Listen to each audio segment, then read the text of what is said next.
Ladies and gentlemen, welcome. Hollywood After Dark. Today is, of course, the 6th of December, 2021. A lot of news tonight.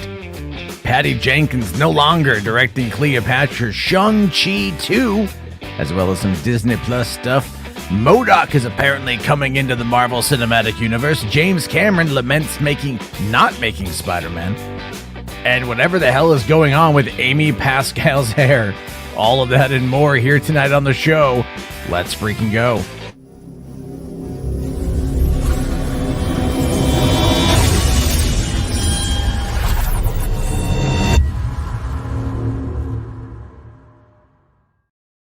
Hey, what's going on, everyone? How you guys doing? Welcome to the party. It's going to be another fun night here on Hollywood After Dark. I was thinking to myself, you know what?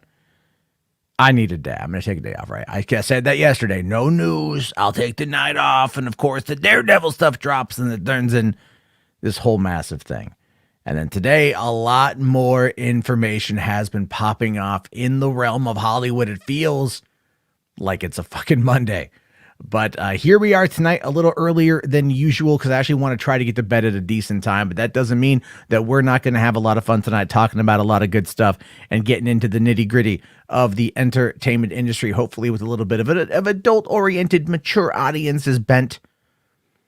Because much like much like my penis, I want to keep people guessing. It's a bent penis joke. It failed right as I was going to say it. So let's take a quick look here at the chat. Say hi to you guys. I see McLeod. I see Geeks. I see Protoss, Luke Stone, Donovan Martin. We got Ashura, Dat Dude Vince, Todd saying, "Hail the MCU." Every time Feige thinks of an idea, money starts falling from the very much, Todd.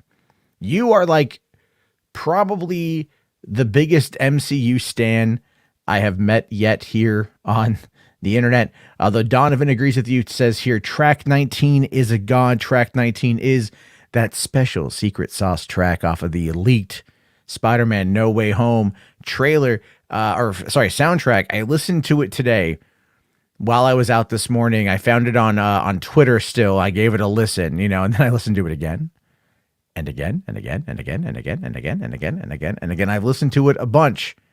It is really, really, really good, and I cannot wait to see what happens with all of that as we get closer to it. What I've been hearing today, and it's kind of its own thing, is, and I didn't really want to make it a segment, but I was just over on Austin Lean's Lean On Me show, which they might be popping over here once his show wraps up. We're having a good old time talking about everything other than the movie news. And we were talking about this, apparently, on December 15th, this is the thing. Apparently on December 15th, what's going to be happening is Sony is going to be releasing a brand new Spider-Man trailer. They're going to be releasing a brand new Spider-Man trailer, third and final trailer, the day that the movie comes out in the UK and 2 days before it releases here in the United States. And I just have to ask the question, why? Why would Sony release this particular trailer, a final trailer, the day that the movie comes out overseas? What could they be showing in that trailer? That would be the need to put it out then, because we already know that spoilers are going to be coming out. We already know spoilers are going to be coming out once people go to the premiere on the 13th, 2 days before this trailer.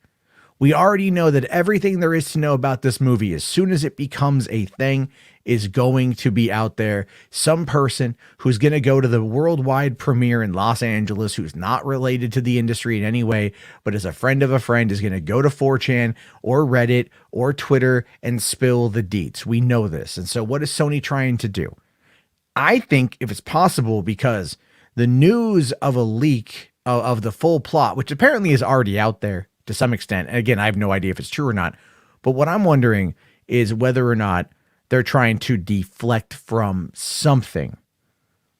And I don't know what. Now, Dr. Ratchet says spoilers are already out, but you don't know for certain, Dr. Ratchet. By the way, great avatar. Herculean Garfield. Damn straight. He's like, give me that lasagna, motherfucker. Like, we don't know. We don't know where it's at. We don't know where it stands. We don't know any of these things because we haven't seen the movie, so you got to take it with that grain of salt. And I know not everybody out there wants to have that grain of salt, but it's maybe. Now, H Bart's here says They're gonna show my boys Toby and Andrew. Maybe they will. That if track 19 is anything to go by, they absolutely will at some point. Now, Donovan here makes a great point and says, I'm going dark on the 12th. Yeah, well, I can't fully go 0 dark 30 because my job is to pay attention to this stuff as it happens. It's also how I pay half of my bills. So, you know, I kind of have to keep up on it. But man, there are certain things in this world I really wish I could go and be dark on. And, you know, I saw this yesterday, and I don't know if I mentioned this last night, but I saw this yesterday and I talked about it on Twitter. There are some people that make money on the internet by literally spoiling things, by either leaking them or by putting together spoiler content on YouTube. That's where they make their money. Not saying they're bad people, but I saw 2 of them in the span of like 10 minutes yesterday. Very ticked off, very upset, not happy because they really want to go into Spider-Man No Way Home cold. And I'm like, bitch, this is your fucking bread and butter. What is you doing? What are you doing? This is how you make your money. What are you doing? Makes no sense to me that this is what you're going to be, because this is the thing. They're complaining about this stuff, but they have no problem profiting off of it if it potentially spoils something for somebody else. Now, in the case of the person who does the spoilers, you know, on YouTube, like, you know, okay, if you go into it, the channel name has spoilers in the tag. However, even then, the big end credit spoiler from Eternals was already in the thumbnail of this dude's video. So, you know, the day the movie came out. So in this particular moment, I view it as a no honor among thieves sort of thing. So as much as I like both of these individuals, and I'm not criticizing them as people, I'm just criticizing this take. This is one of those times where you have to go, chill out a little bit, okay? Like, you profit off of this like the rest of us do to some extent. So, you know, this is your business. If you're not happy with your business, then, you know, maybe it's time. Maybe it's time. I don't know. We'll have to wait and see on that one there. Though I did want to comment on this one here. Tony says, Matt, I'm going to take the day off. Also, Matt, so what's going on today? That's true. That is very true. And again, it's not everything. Today, there's been a couple good things, though. There's been a couple good things today that I have seen. One of which is one that, you know, we're going to watch it here. I know I'm going to get so many content ID claims on this particular video, and that's actually fine because I'd rather do that and talk about this stuff. So one of the cool things that we got today was the Matrix Resurrections new trailer. This is trailer number 2, not listed as final trailer, but just trailer number 2. And this is one that's got me hyped up. This has got me so hyped up. I'm so excited for this. So I thought we could react to it together. I only watched it once today on my phone. So, you know, yeah, I know, crap ass me for doing that, but let's check this out. See it.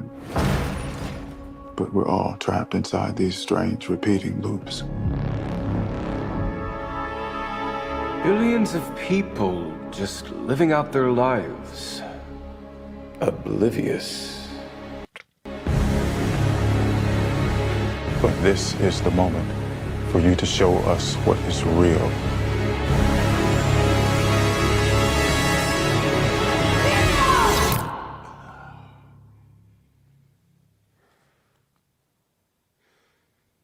I remember this.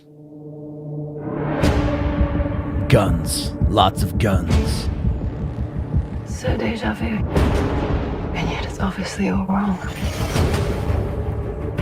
Maybe this isn't the story we think it is. They taught you good. Made you believe their world was all you deserved. But some part of you knew that was a lie. Some part of you remembered what was real.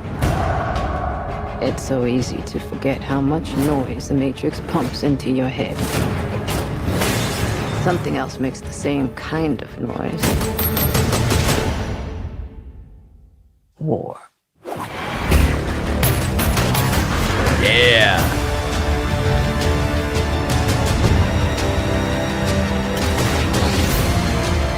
What happens to Nia?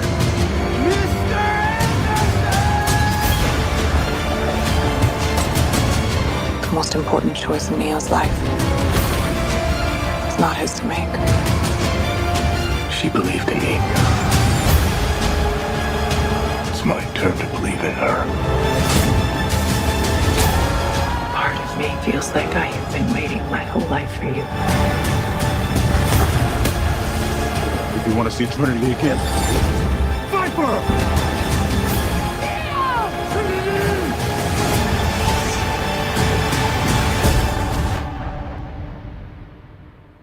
I saw this in a dream.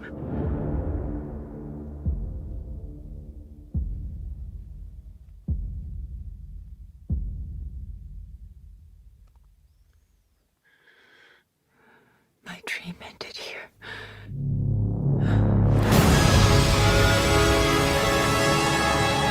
Hell yeah.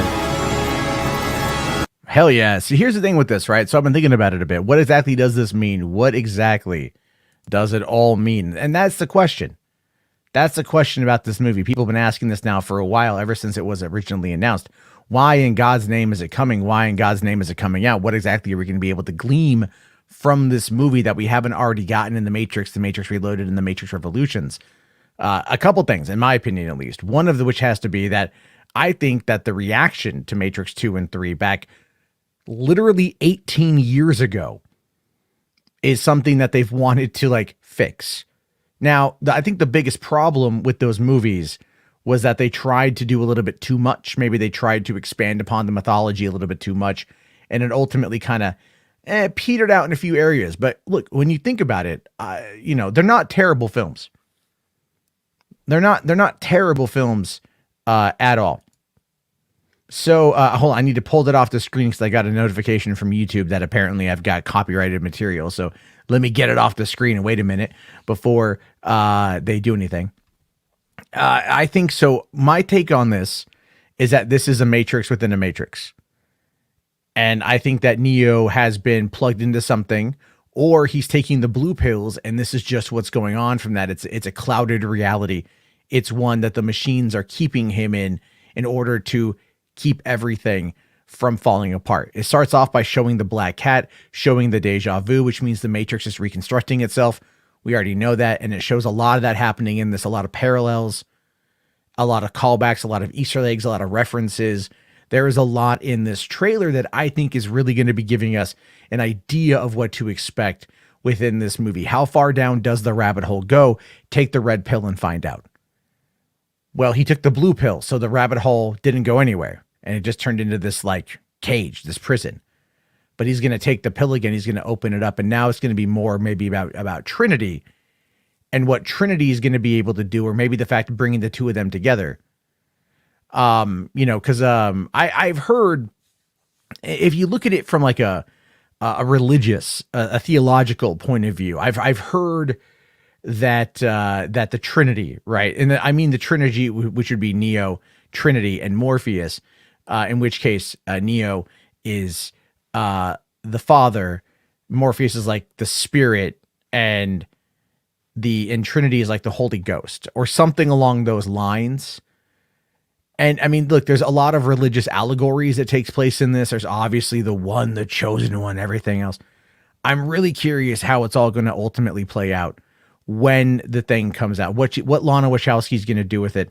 The fact that Lily Wachowski is not involved, Lily Wachowski chose to not be involved, does give me a little bit of pause, simply because the two co-created this, they made it, and I feel like they should kind of be the ones to bring it over the finish line. But at the same time, it looks like it's going to be really cool. The cinematography looks fantastic. It looks a lot cleaner than it did back when the first movie came out. And I am very happy about that. Dr. Ratchet here says, I really wish they would have asked Lawrence Fishburne to come back. I wonder what stopped them. Who's to say that they actually didn't? Who's to say that they actually didn't ask him? Now, I know people are going to sit there and go, but Matt, he says, we're not going to, that they didn't ask me to do it, that they didn't invite me to come back. They also, Hugo Weaving said the same thing. But clearly in this particular case, clearly we're seeing that Yaha is meant to be Morpheus, and the Jonathan Groff character is meant to be Agent Smith or some variation of such. So who is to say that when the Neo actually goes back into the Matrix. He resurrects into the real Matrix. He leaves the fake Matrix.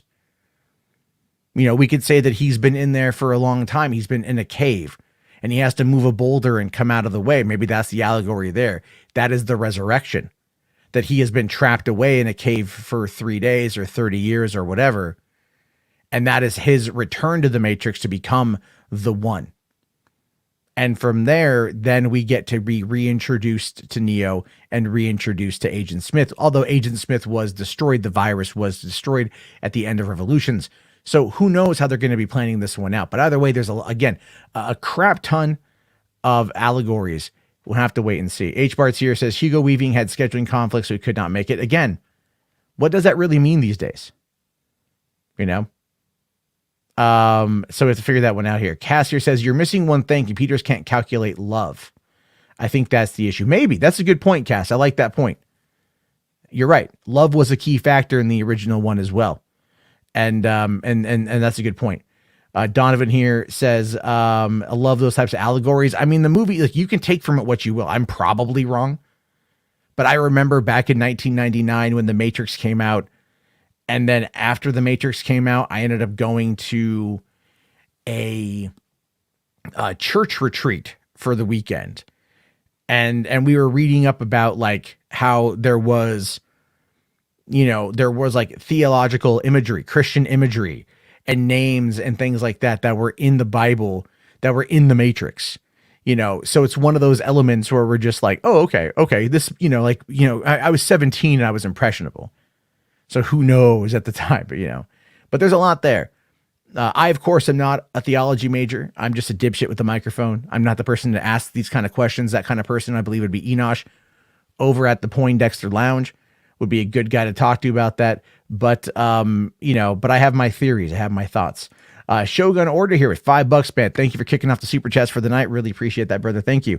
Saying, I always thought Morpheus was like the snake in the garden. He gives you the forbidden fruit pills and you get kicked out of Eden, aka the Matrix. Well, I mean, that's, of course, if you view the snake as the villain. Some people do. We're taught to believe that. And that, of course, is the conditioning of the way that the Bible presents itself, the story of Eden. Adam and Eve, they're in paradise. Only rule, don't eat the fruit. What do? She gets woman, original sin, ends up getting tempted into eating the fruit and then getting them kicked out into the world that was not Eden. It was terrible. It was rough. It was bad. All because lady wanted her apple.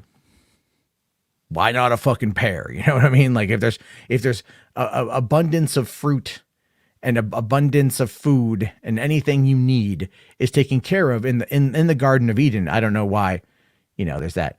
Let's see. Mo Moon asks, am I part of the Matrix? I think we're all part of the Matrix to some extent. So James Way here says they are not telling the truth. I think they all will make cameos. Yes, I believe they probably will. Donovan here says, I loved Laird's stories. Me too, man. I really want to see more of those. They really get me thinking. Marcus here asks if I've watched Killing Eve. I haven't watched Killing Eve. I'm sorry, man.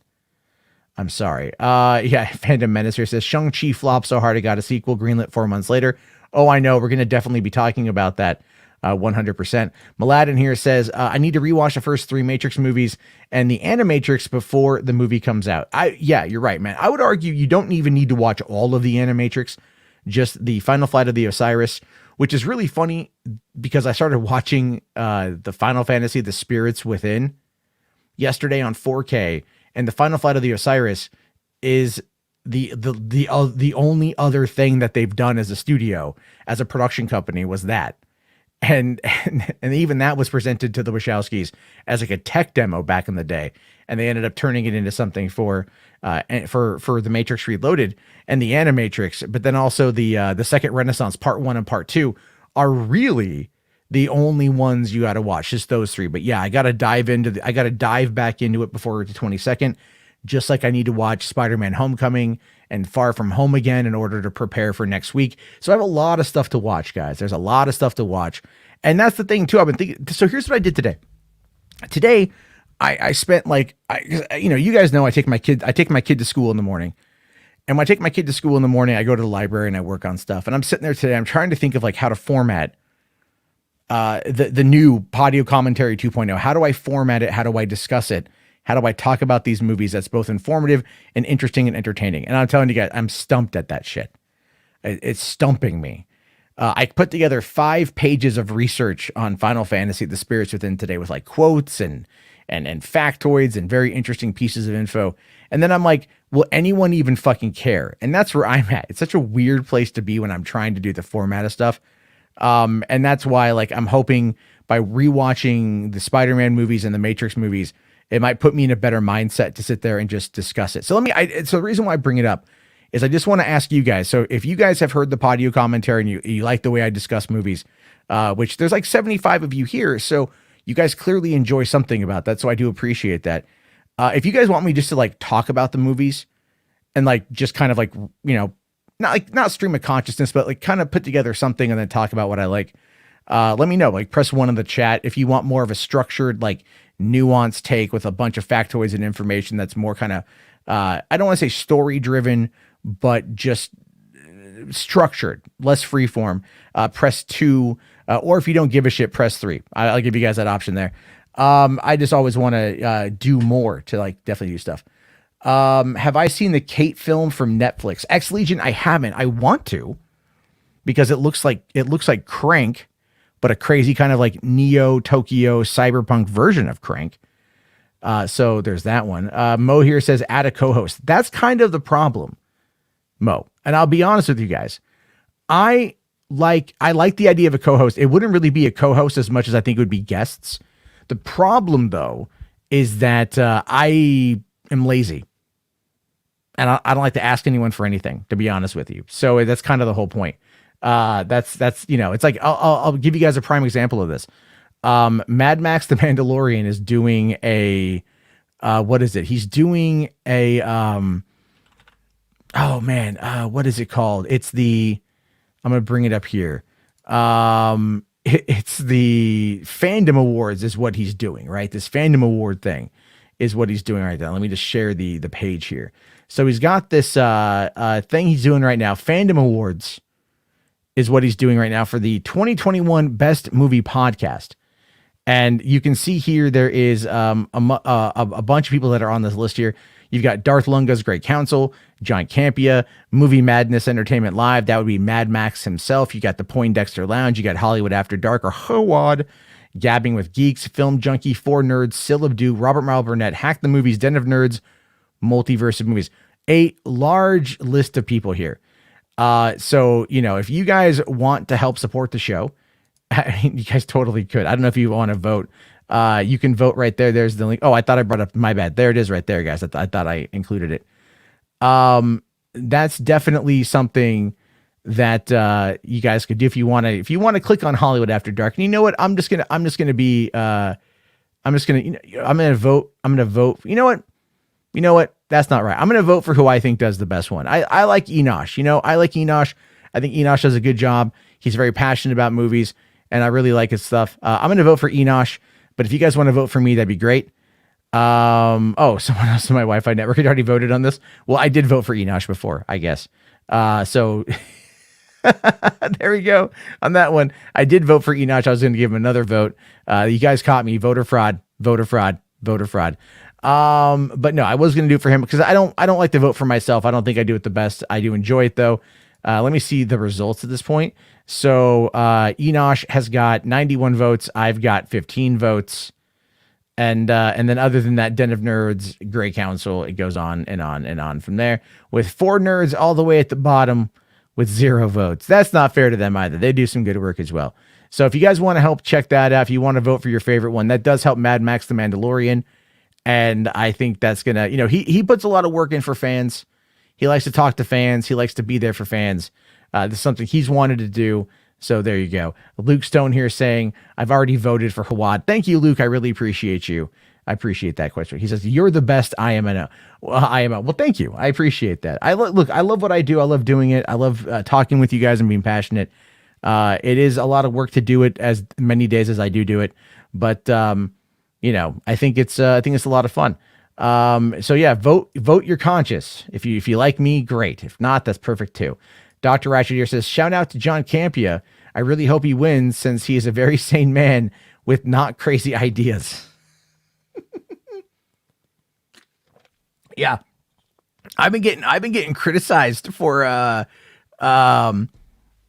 you know, and I've been getting criticized for not crapping on John Campea, but like criticizing John Campea. It's really funny. I always get a real kick out of that when that happens, because everyone's all like, "Why are you talking about John Campea?" Because I can, and it's funny. So there's that. Basically, it's like, and I have no problem with John. You know, let's see. It's all good. Hold on. I want to find one quick little thing here. All right. Is this it? I can't. Okay, there we go. That's the one I want. That's the tweet I'm looking for. Okay, good. I had missed a tweet I wanted to add into the mix. Okay. So let us talk about something else. Let us move on topics here to bring up what I believe is a great piece of news here. And that, of course, is Shang-Chi has been greenlit for part 2. I mean, we knew this was coming. We absolutely knew this was going to be happening. This was not in any way ever up for debate. But you got to love that so many people out there were trying to claim that it was over, that Shang-Chi was a flop, that the whole thing was just, right? It was just such a movie, and it's all they cried about for days. And then, of course, when he laughed at them, they all cried. When he laughed at them, they all seethed, they all coped, they all sneeted. They all just got together in a little kumbaya echo chamber, stroked each other's egos, and were like, no, we're not the bad guys, you guys. We're not the bad guys. It's Shang-Chi that's the bad guy. It's Simu Liu for making fun of us. Yeah, well, Simu Liu has the last word here. A laughed word, too, by the way. This is a great joke. Saying flopped so hard, we got a sequel. Confirming here that we are going to be getting the sequel to Shang-Chi. I love Shang-Chi. I thought it was a fantastic movie. A lot of fun. Can't wait to dive back into that world. So here's what it says. A sequel to Shang-Chi and the Legend of the Ten Rings is officially on the way, with Destin Daniel Cretton returning to direct and write, which is awesome. He's also in development on a Marvel series for Disney+. Cretton has signed an exclusive multi-year overall deal with Marvel Studios and Hulu's Onyx Collective. The new deal will allow Cretton to develop TV projects for both Marvel Studios on Disney+ and the Onyx Collective for Hulu and other platforms. What that means to me is that essentially, I think that's going to go for more of the mature properties. I think that's going to go for more of the mature stuff, because that is where all the mature things for Marvel are going to go on Hulu. And obviously, I don't know what that could be yet. It could be the 10 Rings. The 10 Rings we know is going to be returning at the end of Shang-Chi. That's what it said. And that could end up being a Disney Plus show or anything like that. But this is good news, guys. This is good news. I mean, we all knew it was going to be happening, but they waited until right now when the hype is so high for Marvel, when the hype is so high for Spider-Man No Way Home coming at the end of the year, when basically it's a good time to be a Marvel fan. It's a great time to be a Marvel fan right now. And I am very excited to see what's going to be happening there. Yes, Mladen, this is with an LAO to Fandom yeah, there he goes. Fandom Menace Els, who runs a great little Twitter account that does takes the piss out of all those guys. So go check him out, or her, or them, or they, or if they're an NB, I have no idea. Whatever their identity is, check that individual out, because they do put in some good works here. And they said, Simu Liu attacked them, though. Yeah, no, he didn't. They're all crazy. So that is, it's going to be great. Now, H. Bart's here says, Shang-Chi 2, The Legend of the Iron Fist. Yeah, probably, man. Probably. It's not going to be Danny Rand. As I've said before, as I've said last night, as I said multiple times, I am a Finn Jones stan. I have been since 2016, when Iron Fist came out. I liked it. I liked him in The Defenders. I liked Iron Fist season 2. I felt he got a bad rap. I felt like he got kind of screwed by Scott Buck. and Jeff Loeb and Ike Perlmutter over there at Marvel, and he deserves another chance to come on back. But unfortunately, that's not how these things operate. And listen, we got Daredevil. So that is something that is good. And speaking of Daredevil, specifically speaking of, this, what in God's name is Amy Pascal doing with a dead shaggy dog on her head? And I'm asking that question honestly. I don't know. I saw this morning. It confused me. It legitimately confused me. I know there's such a thing as a bad perm. I'm not somebody let her leave the house and go on camera looking like the van from Dumb and Dumber, and that happened. And that's a reality. That's a real thing. I don't get it. But it is what it is. And then to go along with that, I just wanted to also play this little video clip because this gives a little bit more context to the Daredevil stuff from last night. If you were to see Daredevil in upcoming things, Charlie Cox, yes, would be the actor playing Daredevil. Where we see that, how we see that, when we see that, remains to be seen. Now, the reason why I love that right there is because last night when we talked about it, all we had was the words. Now we've got the context in regards to the physical reaction, the levity in Kevin Feige and Amy Pascal's face, the laughter on Amy Pascal's part, knowing exactly what's going on, knowing exactly where things are, knowing exactly who pops up and where in what movie coming out in just a couple days. I wonder what that might be. We know that is coming, but Kevin Feige at the end there saying when he pops up, where he pops up, that remains to be seen. And he's giggling. He is giggling. Look, watch it again. If you were to see Daredevil in upcoming things, Charlie Cox, yes, would be the actor playing Daredevil. Where we see that, how we see that, when we see that, remains to be seen. Look at him. You can see it behind his eyes. He's playing it cool. He's playing it coy. But he knows Amy Pascal's giving it up a little bit. He's like, Amy, you're doing it again, Amy. But he knows, and that to me is amazing. That to me is fantastic, and I'm really excited for that. And the reason why I'm really excited for that is because that information is now coming in line with this information saying here, and this is coming in from comicbook.com. I heard this from Mikey Sutton literally weeks ago. He DM'd me on Facebook and he told me this weeks ago. He just says episode 5 of Hawkeye is going to explode the internet. I heard that exactly from him weeks ago. And then comicbook.com, Adam Barnhart here is writing an article saying Hawkeye episode 5 will likely blow up Marvel fans on social media. It's going to be something that is going to be great. Let's find out more. So, oh my God, with your damn pop-ups, says that we're now in the first full week of December and Hawkeye is already half over thanks to a 2-episode premiere. The Jeremy Renner and Haley Steinfeld-led series is chugging right along with the show's 4th episode due out this coming Wednesday, December 8th, which means just a little over 24 hours from right now, and I am hype.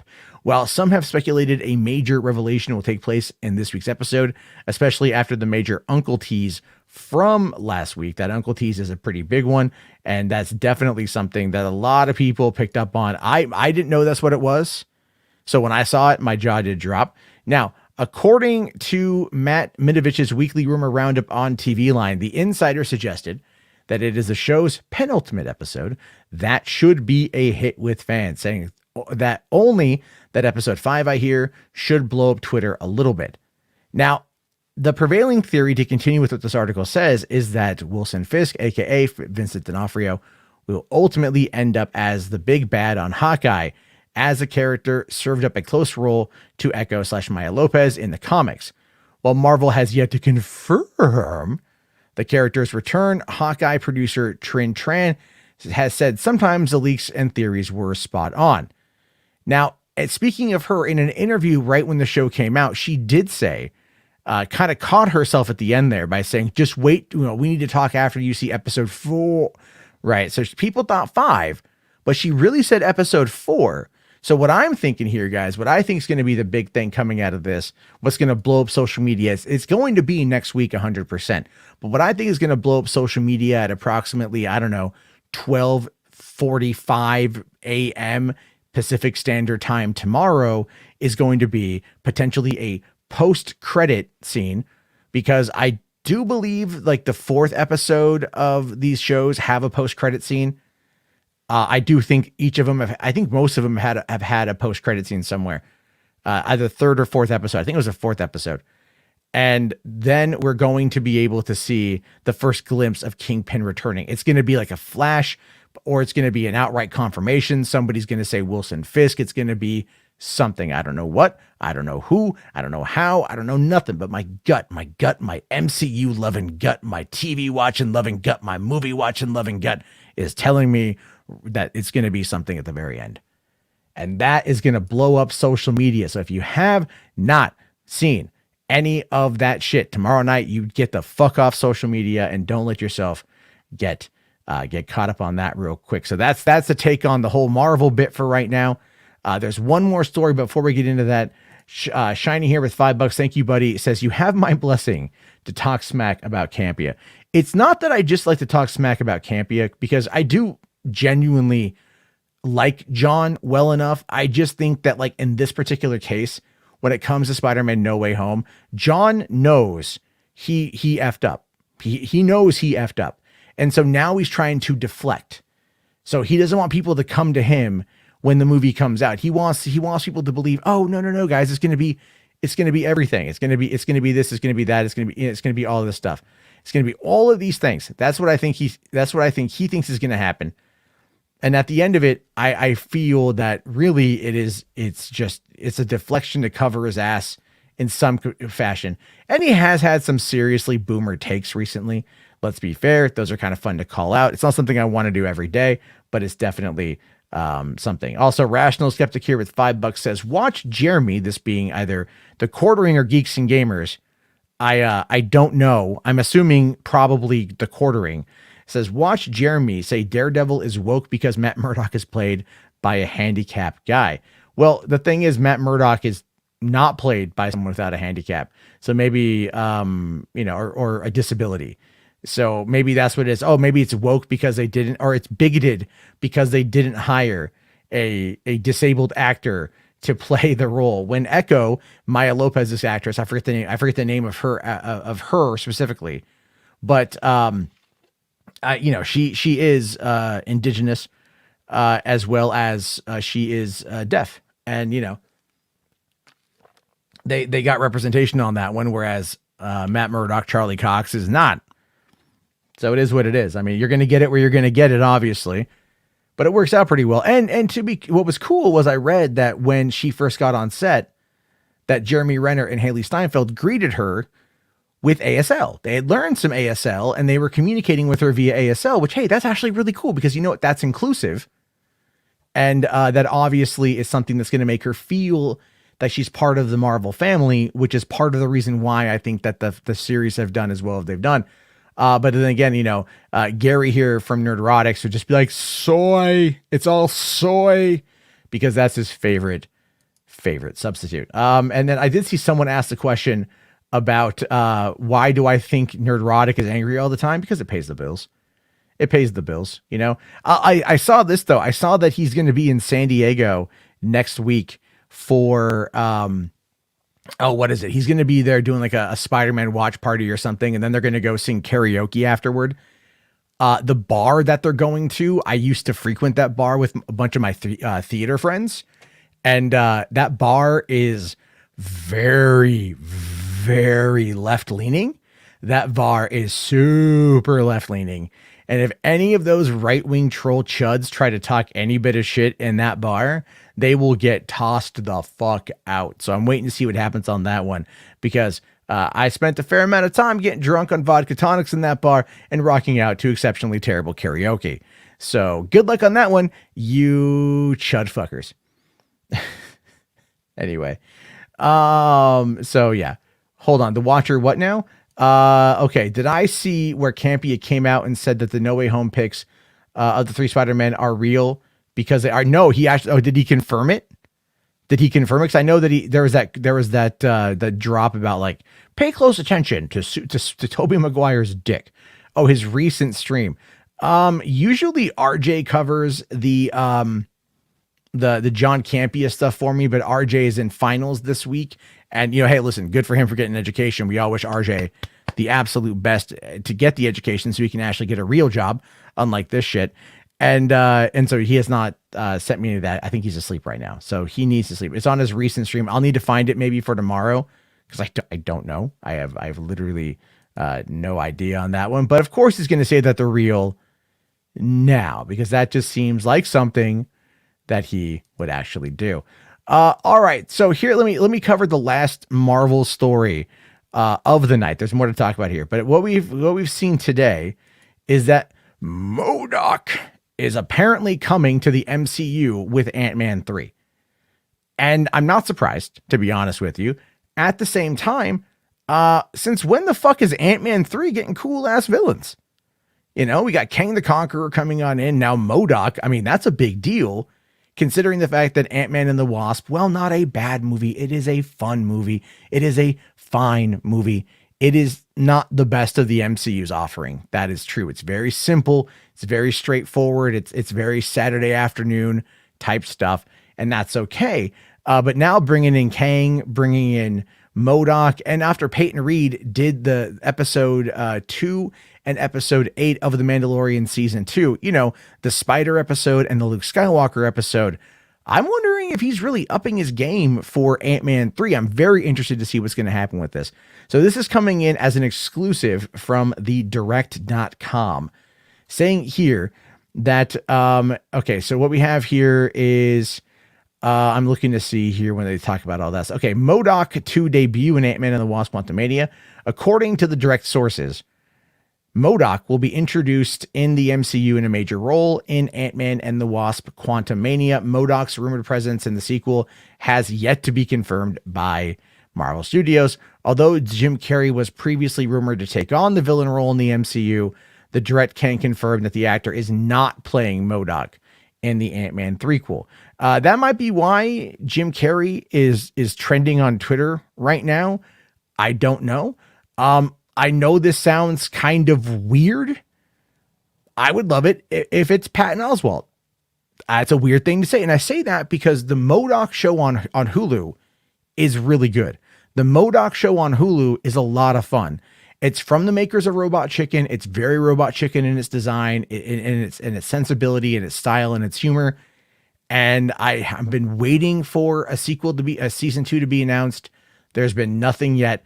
I really, really hope that. But also listen here. So for those unfamiliar with the character of MODOK, the villain started off as an advanced ideas mechanics employee, George Tarleton, in the comics.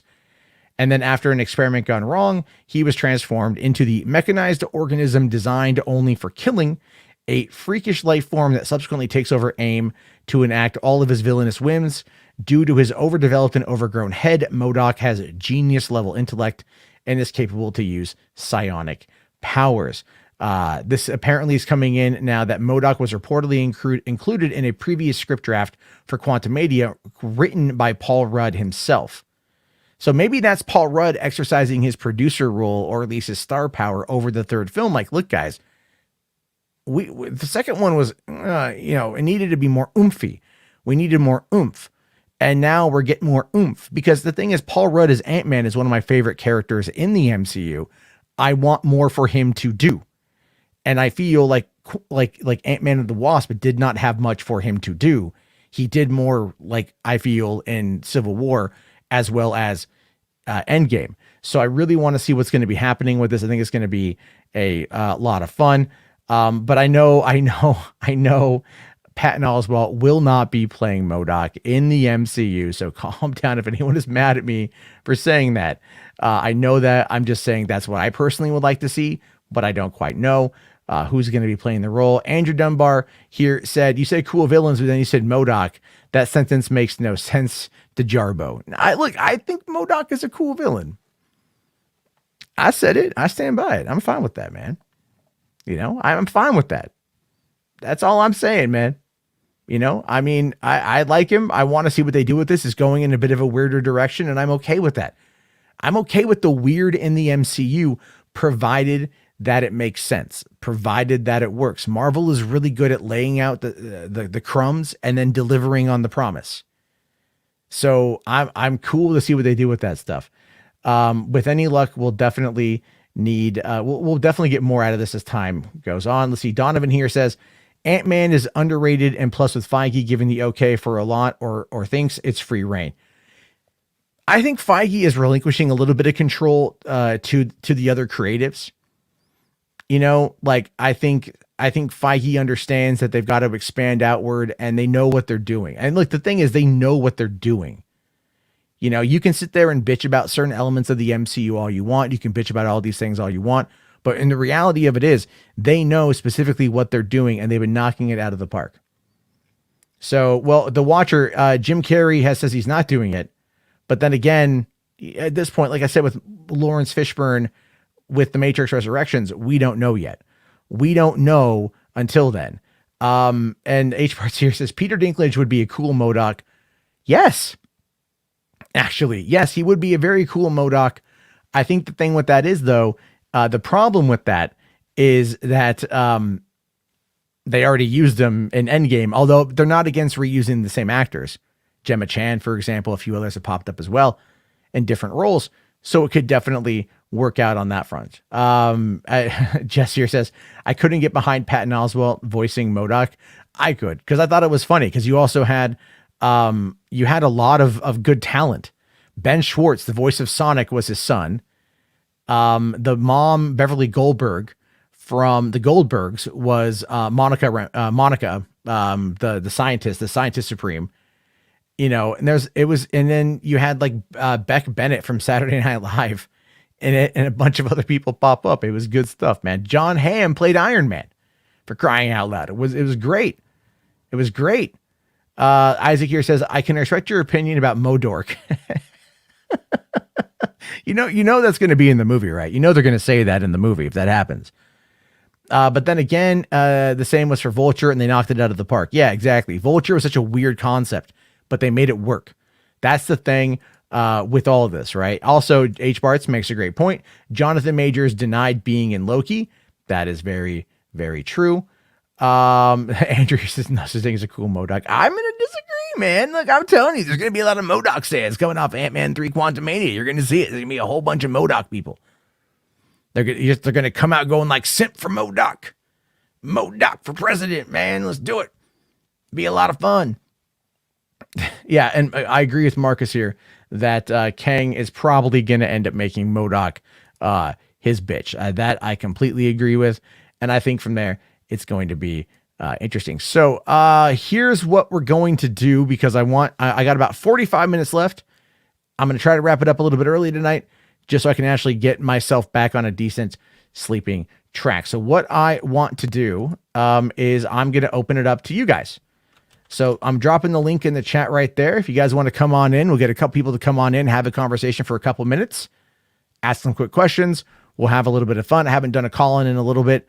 So if you guys want to get in on that one, have a question, keep it short. We'll try to get through as many as we can. And there's a couple last little stories to go through, and that's going to be okay, because the big one I think of the day, the big one I think a lot of people out there are talking about, what the ramifications of this are for Star Wars at least, is that Patty Jenkins is no longer directing the Cleopatra movie, and you have got Gal Gadot going to now be working with the Falcon and Winter Soldier director. Now, this in my mind is both good and bad. I mean that. It's both good and it's bad. And I say that because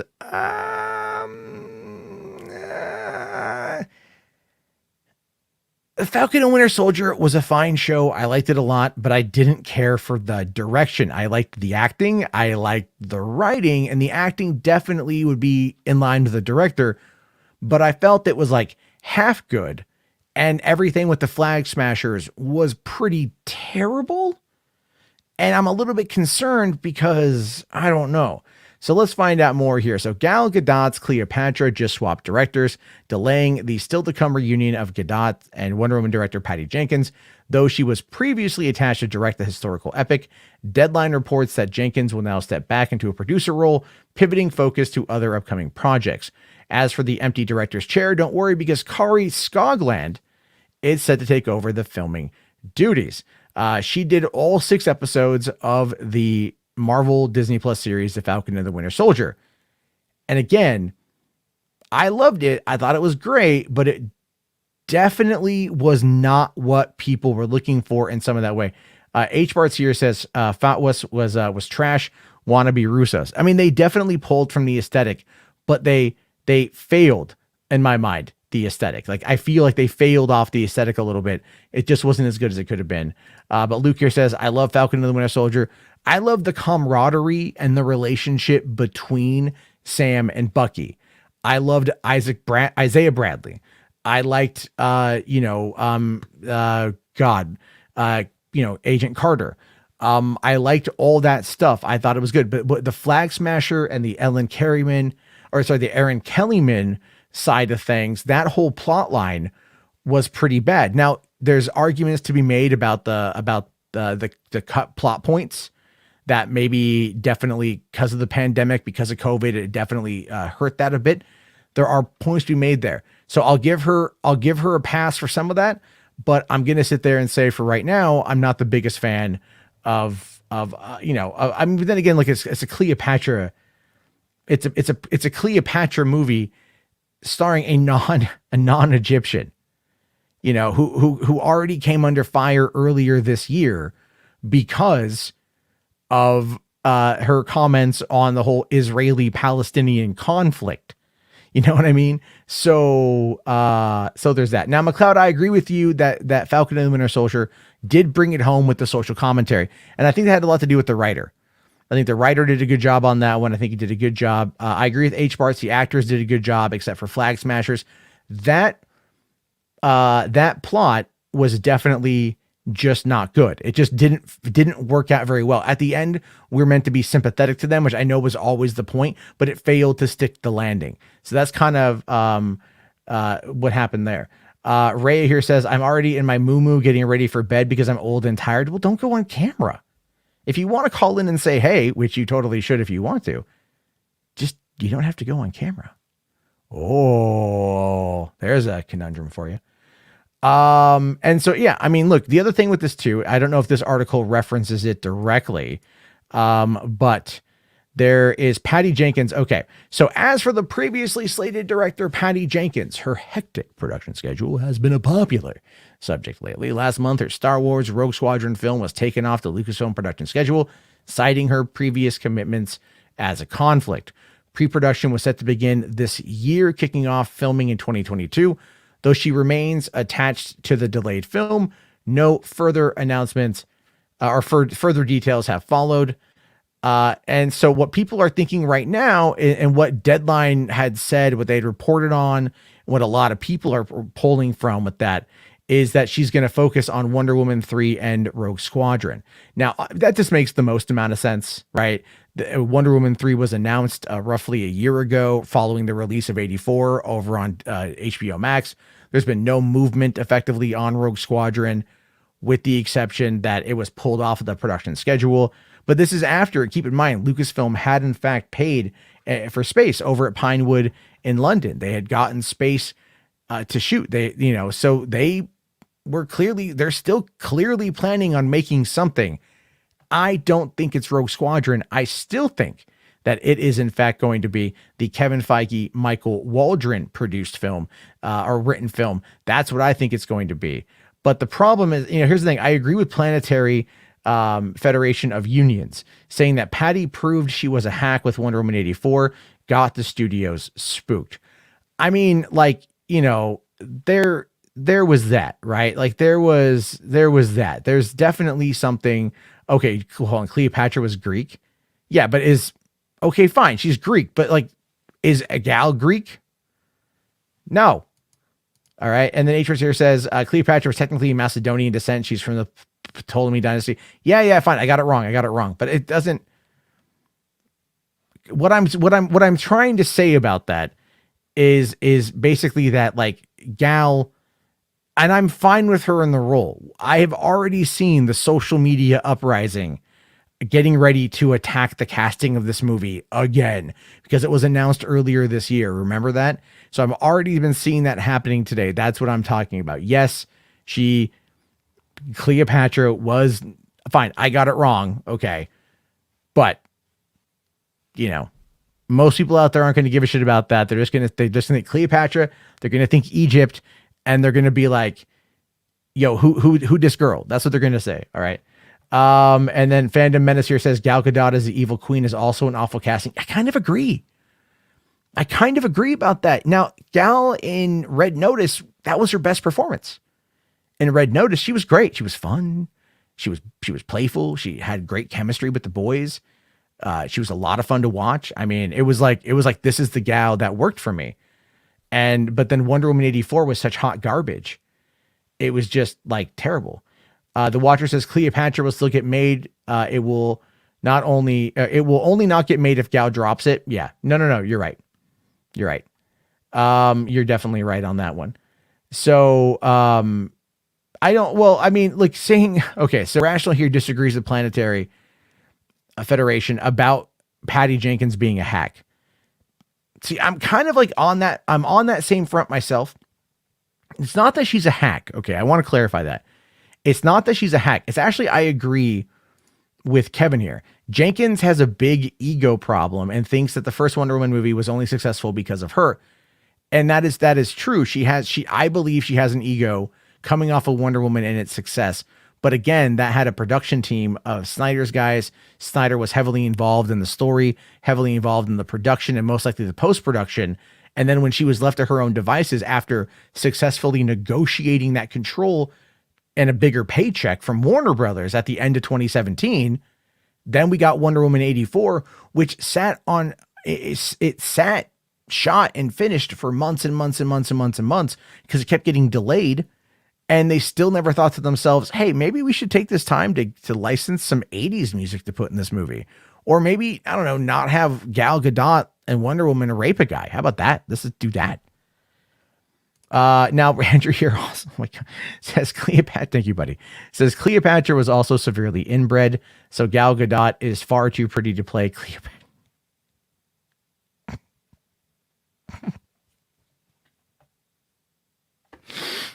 You got me.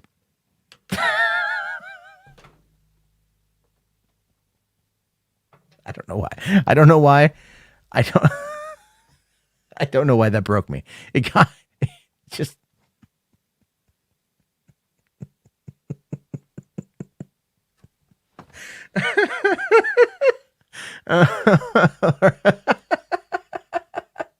Anyway, that hit me. All right. That hit me.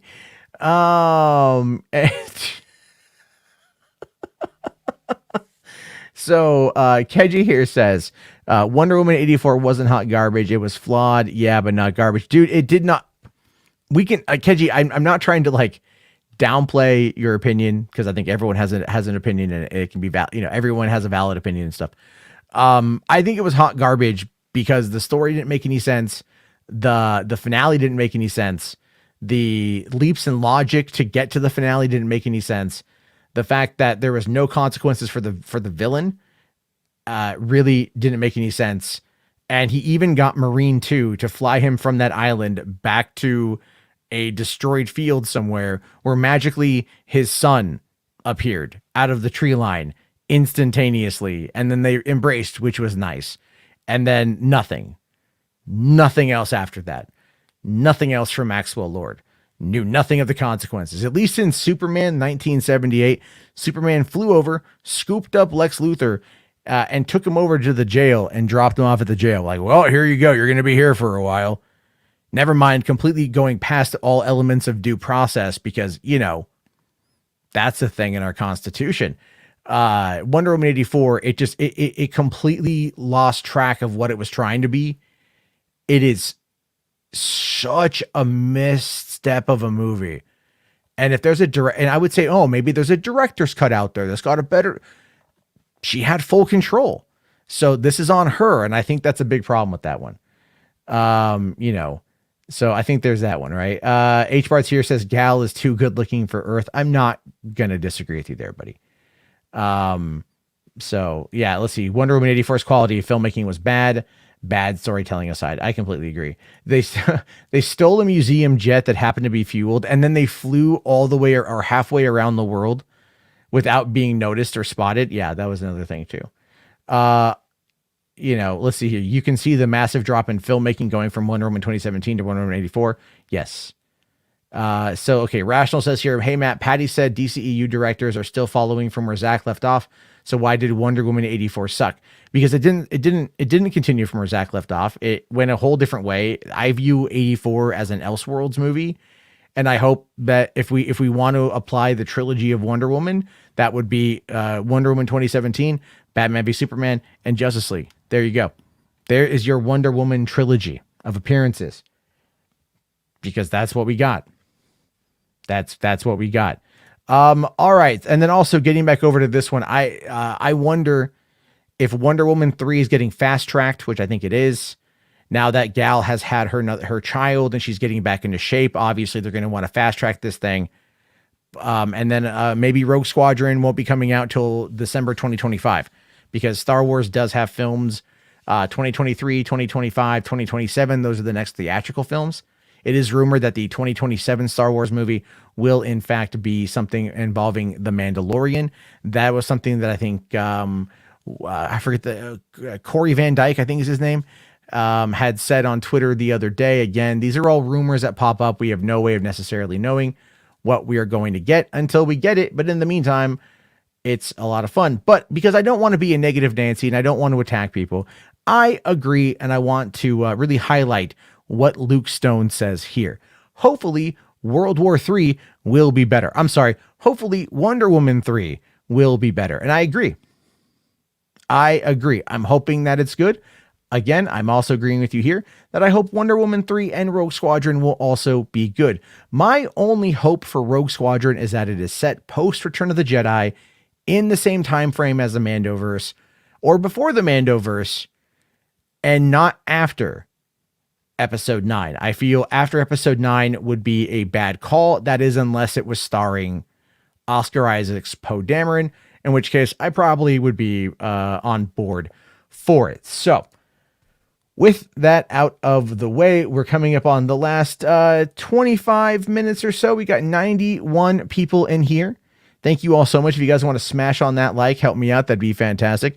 I'm going to drop the call-in link one more time and pin that up there for people to check that one out. So we got one person in the back right now, and this ought to be a very interesting conversation. Of course, you know him. You see him in the chat, and hold on. Annie here. You're lucky I'm too sore to come say Far From Home sucks. No, you're not too sore. You're just being a bitch. You're just being a bitch. Too sore? What are you too sore from? What are you too sore to talk? Anyway, we got Andrew Casali. Andrew, how's it going, man? So, hello. How you doing? I'm doing great. You doing good? Have you listened to track 19 a bunch? Only 2 times. Only 2 times. Only 2 times, man. What's going on with that? I thought you would have been all up on it. Don't worry. I already know enough from that one track to know that if that track doesn't tell you that he's back, I don't know what to tell you. No, I think it tells you that it's back. I really do. I think what we're going to see out of all this really has a lot to do with, again, it's all, look, I don't want them to come outright and say it. Well, I just heard recently that I think on the 15th, 2 days before the release, they're going to get a final trailer. Yeah, I saw that too. And I'm not a fan of that. I think it's kind of a dumb idea. You've already sold me on the movie. You've already sold the world on the movie. You don't need to keep selling them on the product. Sometimes too much is not good. You know what I mean? Yeah, I know, but I thought Willem Dafoe and Alfred Molina will be enough to sell me, but I just need that one kick, if you know what I mean. Well, I mean, what do you mean that one kick? You know, the guy. What do you? I mean, you already know what you're gonna get, right? You're already planning on seeing the movie, right? Oh man, I mean, yeah, but if I see that one kick, meaning the guy on my picture, then I'll go see it. But okay, hold on. But if you're already planning on seeing it, which you just said you were, why would it matter if Toby is there or not? You know what I mean? Like, well, I get it. Okay, go ahead. Sorry. It's okay. Well, to see that the world of the Sam Raimi universe coming back was my number one reason I wanted to see it. I never cared about all the other stuff. Sure. I mean, but Green Goblin and Doc Ock, two villains from the Raimi-verse are back. I mean, that should be... And that's great. But to have that, but not the guy who fought them, is a missed opportunity. Well, yeah. But, I mean, to be fair, he got his ending. You know, I'm just playing devil's advocate for a second, because I think he's in the movie. But let's make an argument that he's potentially not in the film, okay? I'll at least make that argument, right? I mean, if you go back to Spider-Man 3... whether you like the movie or not, he got his ending. Him slow dancing in that club with Mary Jane. Yeah, he got the girl at the end, and he also ended up getting, you know, the what is it? He found the guy, he caught the guy who killed who killed Uncle Ben, and he forgave him. Don't ask me a question. Let's see. There you go. World Peace or Spider-Man 4? How about both? Yeah. Sure. I mean, I get why not, right? If we're definitely going to be having fun with this, why not? You know, I'm just saying, it's definitely something where Toby's story is effectively done. Right. It is. It's effectively done. Bringing him back wouldn't really add much to the story. Well, to me, it's basically, what's the word? More adventures. No. Oh yeah. No, totally. But I mean, like, but that's only going to say if there's going to be, if we're going to get a Spider-Man 4 out of this thing, which I don't think we are. As I've said before, you never know. Well, yeah, I guess you could say you never know, but Toby is 46. Well, and that is definitely a bit older of a person, you know, and that it does take a little bit of time to get back into that physicality. He is 46. But yeah, but I've seen pictures, and he looks the same as he did in 2002. Well, just because you might look it doesn't mean you're going to be able to act it. There's a difference there. The Duke can act. So I'm hoping that we get to see more from him, but I'm wondering if they're just like, you know, if they're just trying to wrap it all up. Now, the one I want to see get the redemption is Garfield. I think Garfield, because I think he's got that, he's got that, that drive. I think he's got that unfinished story. How about that? Where Gwen Stacy died and he's just kind of left off in the lurch. And to get the opportunity to save the girl falling would allow him to have that peace, and then to get if they have Andrew Garfield Spider-Man save Tom Holland's MJ, that could be his redemption. Yeah. We're not and by redemption I mean like for not being able to save Gwen. That's what I think is going to happen. That's what that to me would be really good if that happens. You know, again, we have no idea. We're going to know more in a week, obviously, but it is fun to speculate about.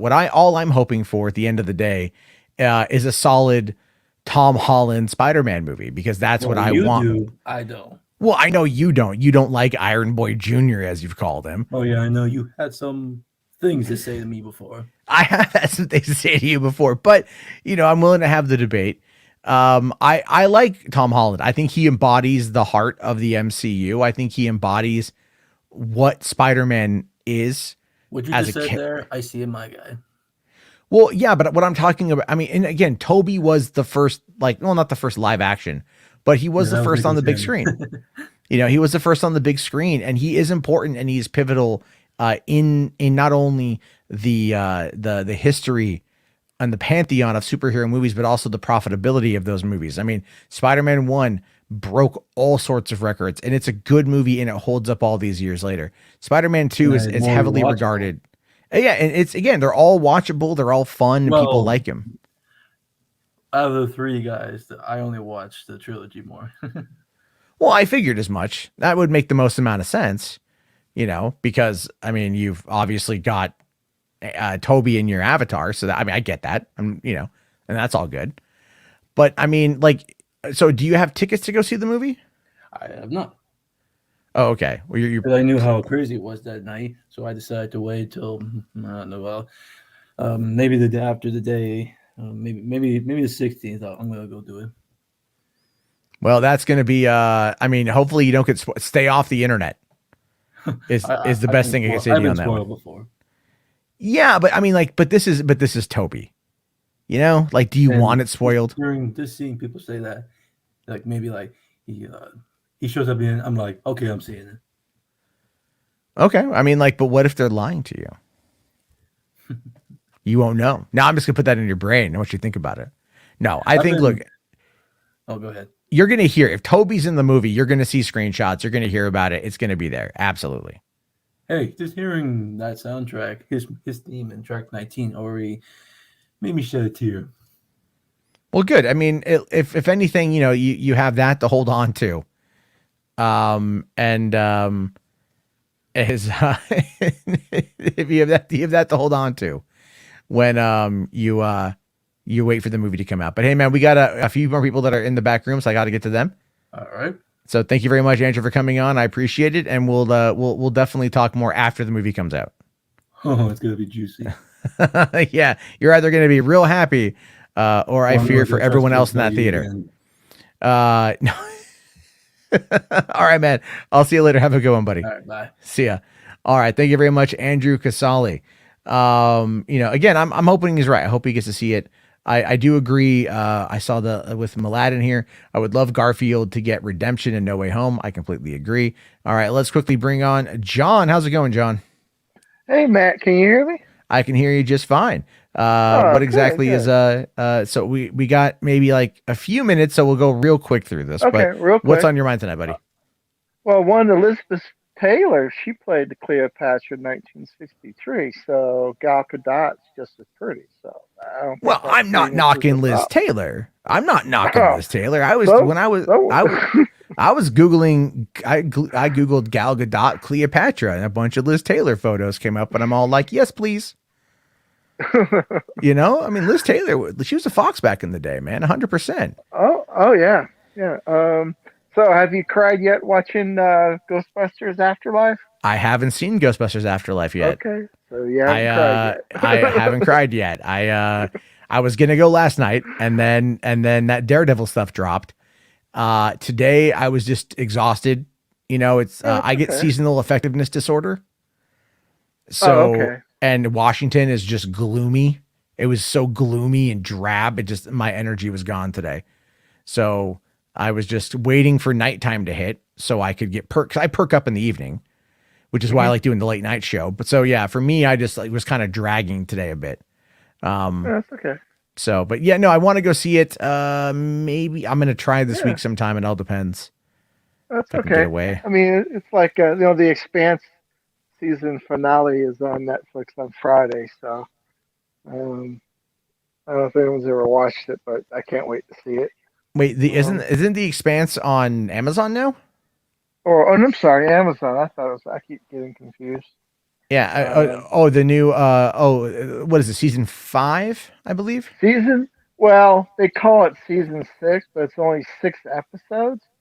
So I just consider it an extension of season 5. Okay. So I mean,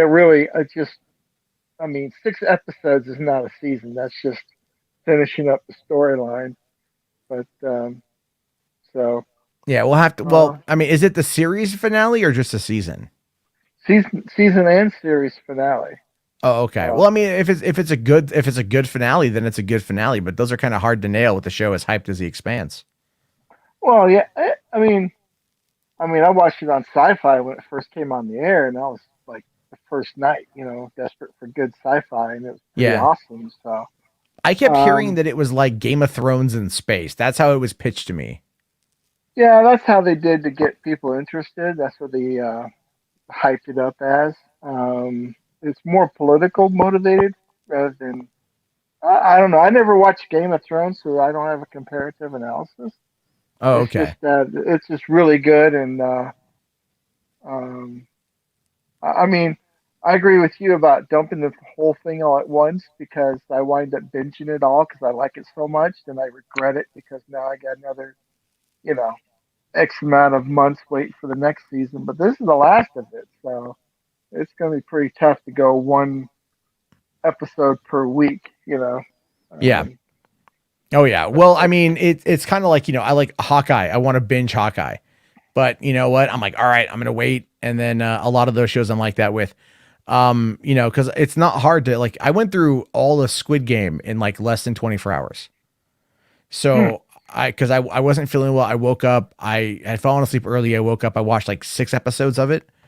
And then, then the next afternoon when my kids were down for a nap, I finished the last 3 episodes and I was like, okay, shit. Now what? Now I'm sitting here with my thoughts on Squid Game and I want to watch more, Yeah.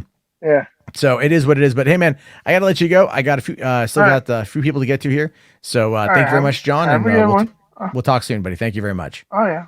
See ya. All right, John, everybody. All right. Real quick here. I saw a question about the quartering pants pooping story. No, Hank, I didn't see that. I try not to watch the quartering. I value my brain cells. I just really do. But next up we got Tony. Tony, man, real quick, rapid fire. What's on your mind, man? Hello there. Hello there. My question here is, with all the talking you've done recently about like Galaxy's Edge and all that, they've backed themselves in the corner by being largely sequel trilogy based, and now we should adapt to Mando. Do you think it would have been better if they'd just been a little bit more broad to include like the originals, the prequels, all the television series, and all that? If that makes any sense. Oh, do I think they're gonna if they're gonna change it? Oh, do you think they should have been like a little bit more like, rather than just hone in on like one particular era, just like? I mean, well, look, here's I understand why they chose the era that they chose. It makes the most amount of sense because the era that they chose obviously is one that they're dialed into at the time. They, when they started working on the park, I want to say it was like 2017 is when they announced it. And they dropped $1 billion per park for each of those lands. And they were wanting to sell the First Order. They're wanting to sell all, this new sequel trilogy era because that's where they thought they were going to build off of. This was, and then The Last Jedi came out and kind of screwed things up. And then obviously the Rise of Skywalker came out and it did well enough, right? It did over $1 billion, 1.07 billion.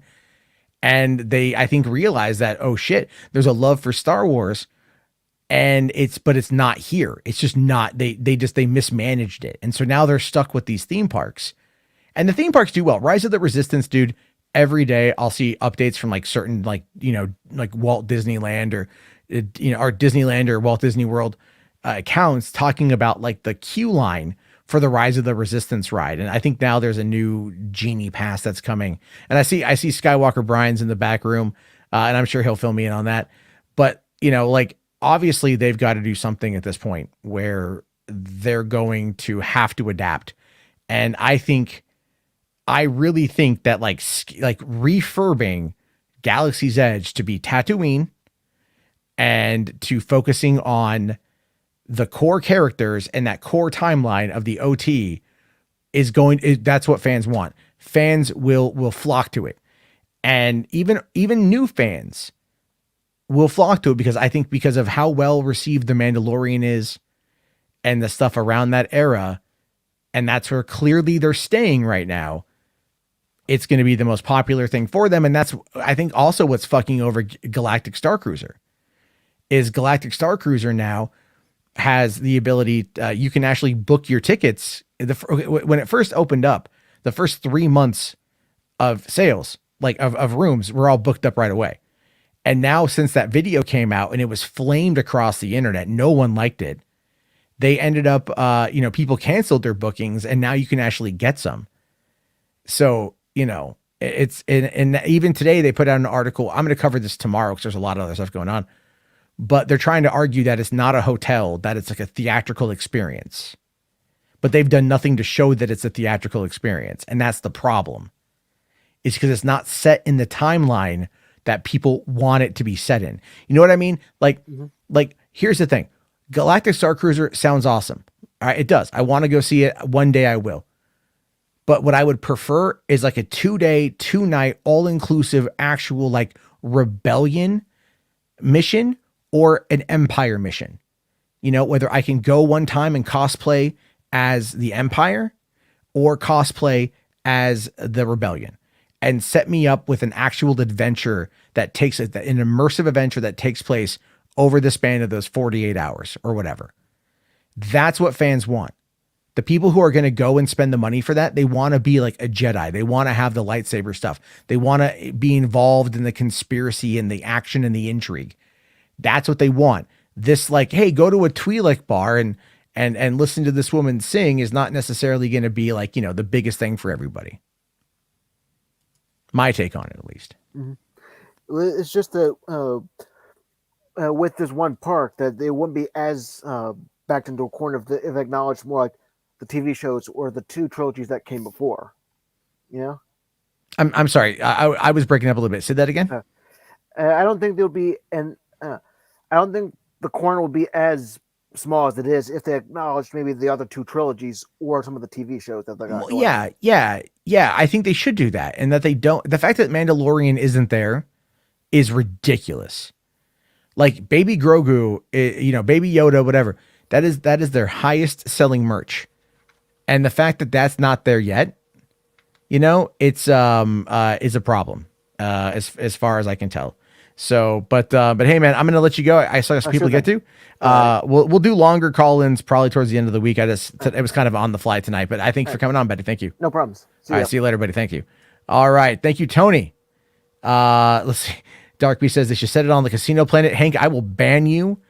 There is no positive Canto bite talk here. None. I will yeet you so fast. All right. We got Simon. Whoa, feedback. Oh, hello. Can you hear me? I can hear you, man. What's going on? Mr. Jarbo, can we please talk about your junk? Sure. Okay, when I say junk, I'm okay. Well, so, I'm getting feedback. Is there any way to turn on? Yeah, I'll turn my volume down. Hang on a sec. All right. Let's see. Okay, is everything okay now? Yeah, I still hear myself. Okay. What I mean about your junk, I'm willing to bet money that you have at least 5 or 10 DVDs, Blu-rays, 4Ks of movies that, we as movie lovers, we've seen, but you're too busy having a life, doing stuff. And are you familiar with, Netflix's Daredevil, that scene where Kingpin's making breakfast in his silk robe? Yeah, I'm familiar with that scene. Well, I have foreseen it. I have seen this in my dreams that you're wearing a beautiful silk robe with a glass of Chardonnay, and you talk about today's film. I don't know, the Rocky franchise, or Young Sherlock Holmes, or Shawshank Redemption. And what I'm sitting there and I'm just like making videos in a silk robe. No. You movies you haven't seen that maybe we've seen already, but when you see it, your take on it, like your opinion, like whether it was worth talking about, or just you know what I'm talking about. And like a lot of us seen movies that you haven't seen, and I really want you to hear your take on it, like The Godfather, or Young Sherlock Holmes, or movies. Yeah, sorry, I had to mute you just while I talk, just so the feedback isn't there. Here's the thing with that. Like, I want to focus more on watching movies, and that's why I've been really trying to focus on the format for Podio commentary, for how to make it to where I can talk about it in a way that I like, and then a way that is also informative for the audience. And that's kind of where I'm just finding myself stuck right now. Okay, but I do appreciate your take on that galactic Star Wars thing about you can play the one side, the dark side, or the Empire, the Rebels. But something tells me if you join the Empire side, the sleeping conditions might be uncomfortable. Well, I mean, obviously it's like a hotel experience, and so it's going to be surface level at best. It's not going to be, I don't know, Westworld or something. I mean, if they had a Westworld scenario where it was Star Wars and you could like do anything and it was completely lawlessness and everything else, I think that would be fascinating, but there would be absolute, like, Ewoks would just get decimated on a regular basis.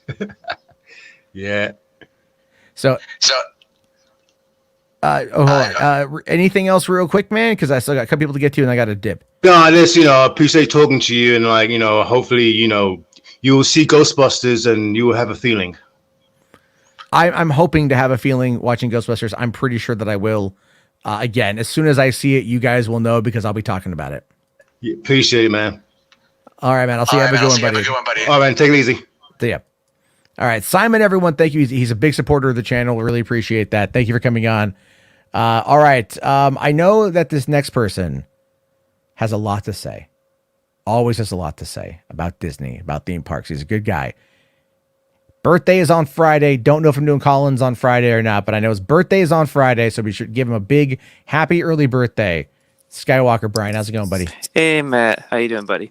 Doing okay. Just got you and one other caller left, and so that's my final for the night. Yeah. So yeah, your birthday's on Friday. That's what you were telling me before. Yeah, I didn't know if you wanted me to, like, say if you were like where you had planned for. I was like, hey, did you want me to do like a co-stream with you, or I had no idea. I would go do anything else other than be here if it was my birthday. Yeah, true. And that's just me. I'd be like, well, I could be at home or, but no, I mean, happy birthday, dude. You said you're turning 30? Yeah, 31 actually. Oh, 31. Yeah, that was, no, man, that's a long time ago for me. Yeah, I know. Well, it's kind of interesting that, since, since been covering Galaxy's Edge for a while, I mean, it's quite fascinating that, the former president of Magic Kingdom, he said that, back in, when Galaxy's Edge was being developed, it was originally supposed to be a Tatooine. And originally they were going to get rid of like the Indiana Jones stunt adventure show over there, and it was good just play there. But you got to remember that Doug Chang, he's got a very handful of Lucasfilm, and and also collaborate with Walt Disney Imagineering. So I mean, Tatooine could have worked, but logically, for advancing for the trilogy, like how popular the Disney Plus shows are, I don't know if that would be such like. I think it'll be 50-50 personally, in my opinion.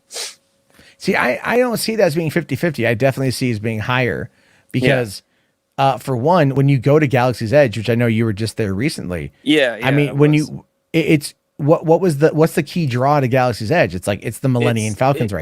It's the Millennium Falcon and Rise of Resistance, and trust me, I completely honest, guys, when I did Rise of Resistance, straight up fact, I thought I had a straight up religious experience of how damn good the attraction is. I know, because listen, I've been a big avid driver fan for all my life. I mean, because personally, it's personal to me because my dad, he's retired from the military, and he's a former Marine, so I owe a lot of respect for him playing the character a lot, and that's why I love Kylo a lot. But I think that personally, Galaxy's Edge does need some fine tuning. Because, there's one character, her name's V, and she's actually, this resistance spy, and she's, that's a girl in, the orange and white jacket, right? Yeah, her name's V. I think it's V Mora. She's actually, a resistance mechanic and everything, and, now she's in the whole Target mechanic. There's a whole comic book you can read about it, but it's interesting. It's interesting that kind of, that I think that, personally, when I felt was at Galaxy's Edge, there were some fluidity with the characters, but then when I was at Avengers Campus, and I'm like, there's more life, character for more characters over there, and there's more I felt there was more interactivity. You know what I'm saying? I just feel like that. Galaxy's Edge, definitely, that I remember beforehand they were supposed to have droids racing. I saw there's R2-D2 and 3PO and. But all anything I saw there was just, Chewie. I saw Rey. I was picked on by Kylo in the first order by that was flipping awesome. But I don't know. I think Galaxy's Edge definitely needs more oomph than what was. Yeah, but it's not the First Order. Yeah, it's not the Rise of the Resistance. Like, they should change the Rise of the Resistance. Keep the same core mechanics because it's going to be good, but change it to like Mandalorian. Yeah, change it to dealing with the remnants of the Empire. There was rumors going around that Mando and Grogu were going to appear. I remember even back in the day in Disney's How It Was Used, there was actually an audition call for someone to be Disney was looking into bring on Ezra from the anime series. If there's not Book of Boba Fett comes out in just a couple weeks. If there's not a Boba Fett walking around by Christmas or by New Year's, then they've lost the plot. Lost the plot. Well, Disney they just celebrate Life Day at the park and they give away merchandise. That's about it. Yeah, but that's kind of the whole point. Yeah. Oh, hold on here. I didn't realize. Enosh says, vote for Poindexter Lounge. LOL. Love you, Matt. The timeout was just for some ribbing. I didn't know you timed me out. I didn't see that it was timed out. Yeah. So it's all good, man. No, but I mean, that's kind of the whole point is looking at when I went to Galaxy's Edge, and I've talked about this, like what struck me as just being wrong about it was it felt like a mall. It was a mall. Now, Rise of the Resistance wasn't there when I was there. No. So it wasn't finished yet because I went in July of 2019. But like the Millennium Falcon ride was great, even though it was only like a 45-minute wait to get on it, which I thought was really, really short for July. But we did it. My brother and I walked around, checked out the mall. It was a lot of fun. But I didn't feel like, I didn't have the money to go to Oga's Canteen. When I say I don't have the money, like it's not just, wasn't being facetious. Yeah. My mom paid for my brother and I to go as like birthday presents for us. That's cool. Like, I was like, I was so broke at the time. And like, I mean, literally I was like borrowing from everyone just to go to California for 12 days for VidCon and fucking Comic-Con. Yeah. But it's like we get there and it's like, I'm walking around like everything is just like, it's a mall. And I'm like, this isn't, fine. This is Star Wars. I get it. It's Disney. I get it. I'm not against any of that stuff. The aesthetic was really cool. I remember walking into the land by the First Order side of things, seeing the transport ship and then seeing their little presentation and just being enamored by it. And then walking around and seeing the Millennium Falcon for the first time and like losing my shit at that thing. I love the world, but I just feel it's like, look, the fans, the thing with Star Wars is a lot of people love Star Wars, but what it is it was going to require people to very much dig into it, right? It's going to be, it's very much going to like sell it to younger people is what I'm trying to say. And that is starting with the OT. The OT is it. It is the timeline people want to stay in. Right. And that is why Rogue Squadron as a standalone movie set before New Hope did $1 billion. That's why Andor is a thing. That's why it's lived on with Mandalorian right past that. Right. I mean, Obi-Wan is set a couple, it's in between Revenge of the Sith and A New Hope. I'm surprised you didn't get the concept art book yet for the from Amy Radcliffe about the art of Star Wars Galaxy's Edge and gives you the whole history behind it. I don't buy a lot of those books. I don't have a space for them. Like when I do when I research Podio commentary, I'll oftentimes look for some of those books and stuff to see like what I can find, if any of those old like the making ofs or whatever. And like I'm looking at one right now because as I'm researching Final Fantasy Spirits Within, I found like the making of book and it's like, I think it's like $21 on Amazon, or I can get it for like $14 on Thrift Books or something. Yeah. No, I think it's it's 14 on Amazon and it's like $7 on Thrift Books. That's what it is. Yeah. I'm like, all right, eBay or whatever is like $7. Like I could order that, but it's like, where would I put it? I need shelves, and because I wouldn't mind buying more of those books and reading them. Same with the artwork and stuff. Yeah. No, those books are good. I love them. So. But yeah, like when I look at the Star Wars stuff for Disney, I think just, You know, like look at Galactic Star Cruiser. That thing's a mess right now. It's a mess. Yeah, no, I know. Trust me, I know. You were asking me earlier if it's what like Matt. Personally, my hot take, it's plausible until because I know like I have some media friends that I keep up to date with. I'll talk with. I mean, we'll have to see until like we'll get the actual media previews of what they can show us and what they cannot show us. So yeah, well, I mean, like I mean, I thought about finding a way to like find whoever the hell is in charge and like send them a letter and be like, look, man. You guys need help. Send like invite me out to see it, and I'll tell you what's wrong with it. Yeah, I'll tell you what you need to change. I know, and I just one thing I feel like what's kind of a little interesting about that one they had that previous media preview not like a couple weeks ago. Like it's just interesting and fascinating. I mean, you can actually change your costume like within like during the duration of your flight, and it's like how fascinating is it? Let's say you want to become a Jedi. But then again, you want to become a smuggler, or you want to be just a normal like citizen on like the Star Cruiser. I just find it very fascinating for that type of like role playing experience. Well, yeah, but only 2 days is definitely not enough time. So I mean, they're trying to that's a lot. That's a lot. They're trying to get you guys to come back, which means it's going to be the high rollers, the people, the affluent people, the nerds that are going to be able to come to this thing right off the bat. And that is why, again, you ask the nerds, where do you want to go? And they're going to be like, I want to go to a place everybody knows my name. And that's going to be Cheers. I mean, Star Wars. They want to go to the OT. They want to go to the original trilogy. They want to live out their childhood fantasy. That's what they want to be. That's what they want to do. And and they're going to get, they would bring their kids or their girlfriends or their partners or whatever. They would bring those people and they would bring them along with them. And here's the thing too. It's like, it's for the amount of money it's going to cost to go. You're not going to bring someone who is not a Star Wars fan. No, it's not. You just can't because they really are encouraging the people to be dressing the part. This is the only exception. I mean, guys, just bear in mind, this is the only place I know you can actually encourage cosplay because outside during the parks, you don't want that because it encourages a character integrity. So to be perfectly 100% clear here. So no, I mean, it's like I know what they're trying to do with it.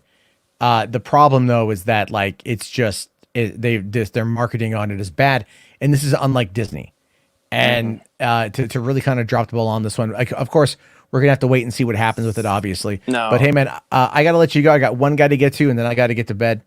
Then possibly tomorrow you can probably also cover that letter from Bob Iger I sent you to and see it for tomorrow. Yeah, there was a lot that dropped it like towards the end of the day and stuff. So I can get to some more stuff tomorrow. Lots of Marvel. It was actually lots of Marvel and a lot of Disney park stuff, but of course. Yeah, well, and I'm okay with I prefer the Marvel stuff. I don't go to Disney parks that often, so for me, that's kind of like secondary. I know. My Twitter DM box knows. Trust me. I know. I made you a specific channel on the Discord. Hey, and I do my best. You do your best. You do your best. That's true. But like, yeah, I mean, I know where you stand on this stuff. Yeah. But thank you very much, Brian. And if I don't talk to you before Friday, dude, happy birthday. Hey, yeah, thanks, man. I appreciate it, and thanks for the support, man. I really appreciate it. You're welcome. Have yourself a good one. I'll see you later. Have a good night, Matt. Thanks. All right. So tonight we got one more person to come on in, and then we're going to wrap it up and call it a night. So please give it up for Anthony Beltre. How you doing, buddy? Hey, what's up, man? How are you? I'm doing all right, man. I'm just kind of winding things down, getting ready to call it an early evening. Nice. My question would be, do you think Kevin Peter will come back as Quicksilver after Doctor Strange 2? I fucking hope so. Because, like, in WandaVision, I know that he's, like, a different version of it, and they use him because they have to use those Fox contracts that they did for him. So, I mean, I would love to see him come back as Wanda brother, because it was fun seeing him again in WandaVision, and I just hope he show up again in the MCU though. Look, the thing is like obviously, Aaron Taylor Johnson is going over to do Kraven. So I don't think that movie will do good. I mean, if it's tied into Marvel and it's Kraven and it's Tom Holland, I think it's going to do fine. I really do.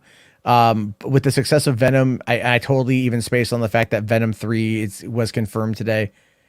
I mean, obviously they're plotting out their own side of things, and I think it's going to be fine. I think the connection to Marvel is going to be what helps sell it. But we all know Morbius is in the MCU. Come on, like it's kind of obvious. Like Morbius, they're going to set up Blade versus Morbius down the line. Yeah, and that would be like $1 billion movie right there. immaculate with Gillette on them. Well, no, I think it's going to be again with Sony's doing things I'm actually interested in. It's not to say that I'm not interested in Marvel. I'm 100% invested. But Marvel is kind of on its own. It's on rails for right now, and it's like it's doing things that I like, but I also like to see what the other people are doing with what they've got. And Sony like is I think doing some good moves. But when it comes to Evan Peters, I loved him as Quicksilver in the Fox movie, since he didn't technically come back and play Quicksilver in the he did technically, but he was also another character. Yeah, and I but don't he know. was possessed by Hawk. Here by the villain. Yeah. Here's the thing with that though, right? Here's the thing. I don't know if Agatha Harkness could give him the Quicksilver power. Yeah, that was weird. I never explained that. Yeah. So remember, because you had Wiccan and Speed, the two boys, and Speed could speed up as well, and he had powers, and they were birthed from through the Darkhold, and Wanda did it from everything she was doing, and then Agatha had brought out Ralph Boner, but we don't know if I think he might be a Quicksilver variant. And but I'm gonna say we don't know if she can imbue powers onto him. But then again, if she did it using the Darkhold, then she could do that. But yeah, because I mean, she's getting her own show now, which probably will be like a prequel before WandaVision, which like makes sense if you do that. Yeah. I'm interested to know where things go. I mean. Again, Marvel is doing things that for years many people they never thought possible. That DC can never do in their lifetime. DC will never be able to reach this height ever, in my opinion. And I know there's a lot of DC fans here. And again, I'm not knocking the property. Ever since Zach left, it hasn't been the same for DC. But there's some good movies. Like Shazam was a good one. I enjoyed Shazam. But like other than that, Aquaman too. But other than that, just like there's nothing really going forward. Like it's gonna be good for Warner Brothers. Yeah. Yeah. No, I get you, man. I get you. We're gonna have to wait and see how it all turns out. But for right now, it's exciting at least, and that's something. Hold on. Dark Beast says here, we saw that his necklace contained a spell that allowed him to mimic Quicksilver's powers. Did it? I mean, or was it? Did it allow him to access his own powers, but underneath an assumed identity? Or it was Mephisto all along. Yeah. Well, Underhaven claims that Mephisto is going to be in Spider-Man No Way Home. Oh my gosh! I don't. They will never do that. I don't know. They'll never do that because they might do Nightmare. They might do Nightmare. They're going to change it enough to where it's not going to be Mephisto like in name or whatever, but it's going to be the same kind of character. Yeah, because of China, they don't like the devil, which everybody know that. Yeah. Like, so I mean, I don't mind they change Mephisto name. Like, it makes sense if you change him for the movie. If he's, well, I mean, Nightmare is Doctor Strange villain for Doctor Strange 2, though. So I mean, well, yeah, that could be. Again, I think it's all going to tie together. Yeah, I mean, I hope No Way Home will be the first $1 billion movie this year. You know what? I think it's. I have a feeling it's going to happen. I'm glad I have my tickets. I'm going to go see it probably a couple times. Batman will be close. Close next year. It's possible. It's possible that Batman could do pretty well. So. We'll have to wait and see. But hey, man, I gotta let you go. I'm gonna thanks for coming on, buddy. I really appreciate it, man. And we'll talk again soon. All right. Please. Have a good one. Thank you very much, Anthony. All right. Okay, everyone. Well, this was a very fun episode, kind of fast paced. Nothing wrong with doing that occasionally. I appreciate everyone who tuned in, everyone who's going to be watching on the VOD. If you guys haven't already, smash the like. If you're new, subscribe. Check it out. I do content most nights, and we'll do some more fun stuff tomorrow. Maybe a Chud watch if there's anything good to watch these days. I haven't looked yet, and we'll wait and see. But in the meantime, guys, thank you all so much for hanging out. Have yourself a fantastic night. Love you lots, and peace out.